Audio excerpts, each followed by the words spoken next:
The next song that we are going to unpack is the title track of the Fancy Footwork album called Fancy Footwork. We started producing that song, I want to say 2005, came out in 2007 once again, and same deal, really raw, bare bones, straight out of the MPC, cakewalk production, and then massively augmented and enhanced by the work of the mix engineer, who, come to think of it, in Philippe Zdar's case, almost plays the role of a co-producer because of how much personality and character he gave to the sound.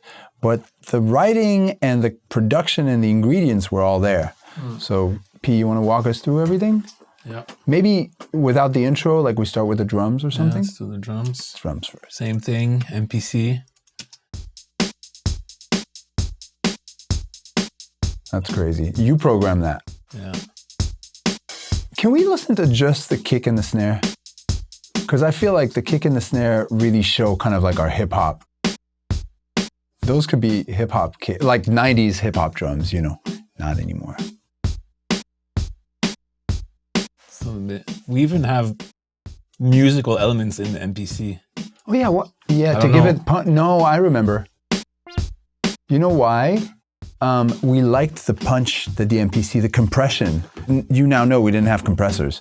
So we would put a little sound into the MPC to get a little punch out of it. I think we sampled the 6-track to do that. Right. That little sound. And then what's the main bass line you had? That's a Juno. Juno? Yeah. Oh, okay. This was unconventional because the bass is also the lead. The bass is all right. So what you think would be 2 tracks, this is only 1 track. It's funky though. Burp. And then didn't I added the little I added a sub. So the sub is here. Where is it? Like a Motown part.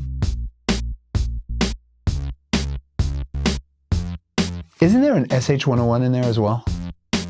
It comes in at the... Oh, that's all it was. Yeah. Right, okay. Yeah. Everything is just Juno. Juno, yep. Isn't there a... There's a whirly layer on the chorus. Oh, what is doing the big pads in the chorus? Juno. Can we hear those? Yeah. That's Juno. Yeah. Wow. So how many synths do we have right now? We have Juno.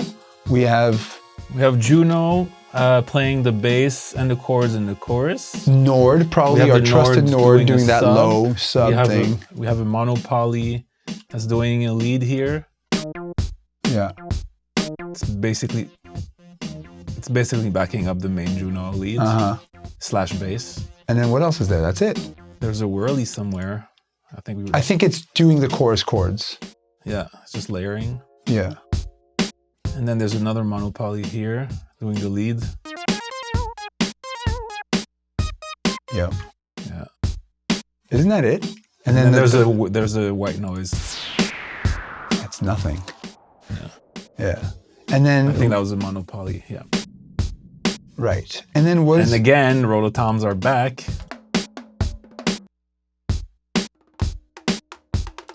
Played by a professional this time. How many tracks of vocals do I have in here? The tracks of vocals are very limited. There's 5. There's literally single verse, doubled chorus, doubled bridge. Can I hear the verse, the single verse? Bright lights, TV screen, feels like looking in a magazine. That's nothing. You hurt on the floor, feels like dancing is a way to... And then what? I just had a stack. Well, we backed it up with vocoder. Right. Bright lights, TV screen. Oh, can I hear the vocoder by itself? Yeah.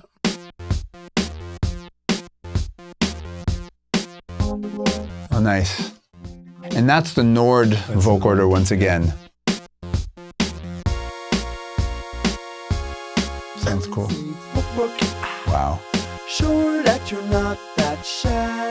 Dry, no tuning, nothing, no reverb. So we had this thing back then where we wanted to record all the vocals bone dry because we felt like reverb was a crutch.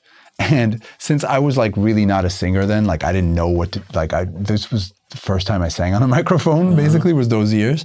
So P and I figured like, let's at least give me the hardest working conditions possible so that nothing is, embellished. Yeah, it's a tough road. It's like Rocky training in the barn with a chicken, and instead of using the big technology. Yeah.